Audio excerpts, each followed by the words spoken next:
আসসালামু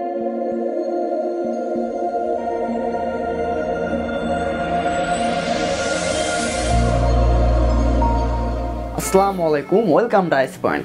আশা করি সকলেই ভালো আছেন। আজকের ভিডিওটি খুবই ইন্টারেস্টিং একটি ভিডিও। আজকের ভিডিও হচ্ছে মূলত তাদের জন্য যাদের মোবাইলের চার্জ কিনা খুব তাড়াতাড়ি শেষ হয়ে যায়, তাদের জন্য।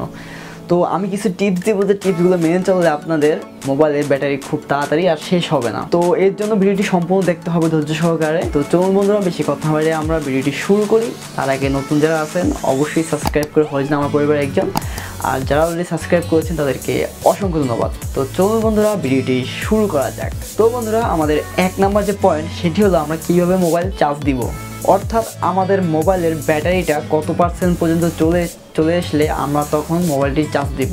এটি হলো, আমরা অনেকেই মোবাইল চালাতে একদম ব্যাটারি যখন লো হয়ে যায়, লো বলতে একদম লো, যখন 5%, 2%, 1%, অনেক সময় তো বন্ধ হয়ে যায়, যখন এইরকম পর্যায়ে চলে আসে আমরা তখন মোবাইলটি চার্জ করি।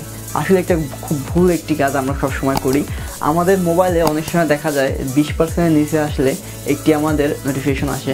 অনেকের মোবাইলে 15%, অনেকের মোবাইলে 10%-এর পরে একটা লাল দাগ হয়ে যায় ব্যাটারি এখানে। তো এই ক্ষেত্রে বলবো আমরা আমাদের এই দাগটা আসার আগেই আমাদের মোবাইলটি চার্জ করতে হবে। এই দাগটা আসা মানে ভালো কিছু না, এতে ব্যাটারির উপর অনেক একটা প্রভাব পড়ে। এই জন্য ব্যাটারিতে অনেক সমস্যা হয়, ব্যাটারি আস্তে আস্তে দিন দিন এর অনেক ক্ষতি হয়। তো এই জন্য বলবো আমরা সবসময় ব্যাটারি এই পার্সেন্টেজটা আসার আগেই আমরা মোবাইলটি চার্জ করব। আর আমরা যখন চার্জ করবো মোবাইলটি সবসময় খেয়াল রাখবো আমাদের মোবাইলটি যাতে 95 থেকে 100-র মধ্যে থাকা অবস্থায় আমরা চার্জ থেকে খুলে ফেলি। অনেকে দেখা যায় 100% চার্জ হওয়ার পরেও আমরা মোবাইলটি চার্জে লাগাই রাখি, এতে ব্যাটারি অনেক ক্ষতি হয়। তো এই জন্য আমরা এই কাজটা কখনো করব না। তো এই কাজটা না করলে আমাদের ব্যাটারি লাইফটা একটু বাড়বে। তো বন্ধুরা, আমাদের 2 নম্বরের যে টিপসটি আছে সেটি হলো আমাদের মোবাইলের ব্যাকগ্রাউন্ডে কিছু অ্যাপ অলওয়েজ রান করতে থাকে। তো এগুলো আমাদের বন্ধ করতে হবে। এগুলো আমরা কীভাবে বন্ধ করব? আসলে দেখা যায় আমরা অনেক সময় ফেসবুক ব্রাউজ করি, সেক্ষেত্রে কী হয়, অনেক সময় দেখা যায় আমার ইনস্টাগ্রামে কোনো মেসেজ চলে আসলে আমরা ইনস্টাগ্রামে ঢুকে যাই, আবার দেখা যায় সেখান থেকে বের হয়ে আমরা অন্য এক জায়গায় ঢুকে যাই। তো এইভাবে করতে করতে আমরা একটার পর একটা অ্যাপ আমরা চেঞ্জ করি, কিন্তু এই অ্যাপগুলো যে আমাদের ব্যাকগ্রাউন্ডে অলওয়েজ রান করতে থাকে সেটা কিন্তু আমরা খেয়াল করি না, অর্থাৎ আমরা কিন্তু এটা ক্লিন করি না।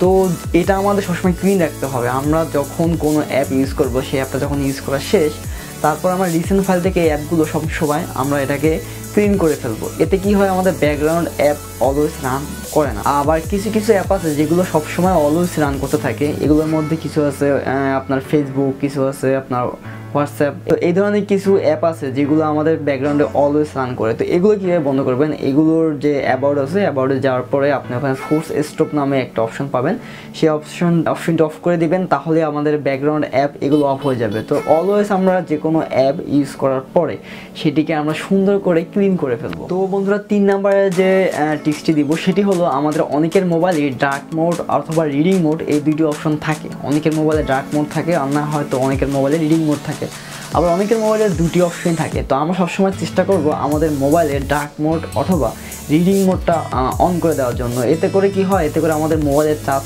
অনেকটাই কম যায়। যদি আমরা ডার্ক মোডটা ইউজ করি সেক্ষেত্রে আমাদের মোবাইলের চার্জ অনেক কম যায়। রিডিং মোডটা ইউজ করলে, অনেকের মোবাইলে ডার্ক মোড নেই, সেক্ষেত্রে আপনার রিডিং মোডে ইউজ করবেন। রিডিং মোডটা ইউজ করলে কি হয়, আপনারা দেখবেন যে আপনাদের মোবাইলের কালারটা একটু চেঞ্জ হয়ে যায়, একটু ইয়েলো ইয়েলো টাইপের ভাব আসে, কিন্তু যে তারপরে যদি একটু অভ্যাস করে ফেলেন কিন্তু আপনাদের জন্য অনেক ভালো। এতে করে কি হবে, আপনার মোবাইলের চার্জটা অনেক কম যাবে, ব্যাটারির উপর প্রভাবটা অনেক কম পড়বে। তো আপনারা যে কোনো দুইটা থেকে একটা আপনারা সবসময় অন রাখবেন। তো বন্ধুরা, 4 নম্বরের যে টিপসটি আছে সেটি হলো অনেকের মোবাইলে ব্যাটারি সেভার নামে একটি অপশন থাকে, যে অপশনটি অন করার পরে আমাদের মোবাইলের আমরা ইম্পর্টেন্ট কোনো অ্যাপ ছাড়া আদার্স কোনো থার্ড পার্টি অ্যাপ আমরা ইউজ করতে পারবো না। যেমন আমরা কল রিসিভ, সেন্ড, কল দেওয়া, কল নেওয়া ছাড়া, এবং SMS আছে যে মোবাইলের, এই SMS দেওয়া নেওয়া ছাড়া আমরা অন্য কোনো থার্ড পার্টির যে অ্যাপগুলো আছে সেগুলো পারমিশন যদি দিয়ে রাখি আমরা, এছাড়া যে কোনো অ্যাপসে পারমিশন দেবো, ওই অ্যাপসগুলো ছাড়া অন্য কোনো অ্যাপস আর রান করবে না, অন্য কোনো অ্যাপস আর শো করবে না, অন্য কোনো অ্যাপস আপনি চালাতেও পারবেন না যদি এই অপশনটা আপনার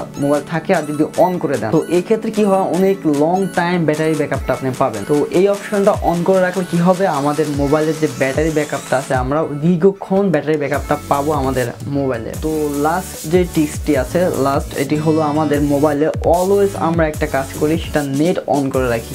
অলওয়েজ, যাদের বাসায় ওয়াইফাই আছে তারা তো অলওয়েজ অন করে রাখেন।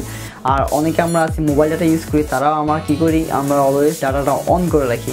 এই কাজটা আমাদের অনেক একটা ভুল কাজ, এই কাজটা করা যাবে না। কিন্তু আমাদের ব্যাকগ্রাউন্ডে অনেক অ্যাপ আছে যেগুলো অলওয়েজ রান করে থাকে ডাটা পাওয়ার সাথে সাথে।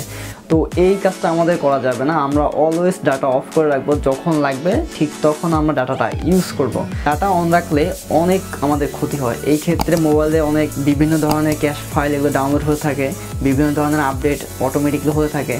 তো এই ক্ষেত্রে বলবো যে আপনারা যদি এই জিনিসটা অফ করে রাখেন, সেক্ষেত্রে কি হবে, আপনাদের যে ব্যাকগ্রাউন্ডে অ্যাপগুলো অলওয়েজ রান করতে থাকে সেইটা রান করবে না।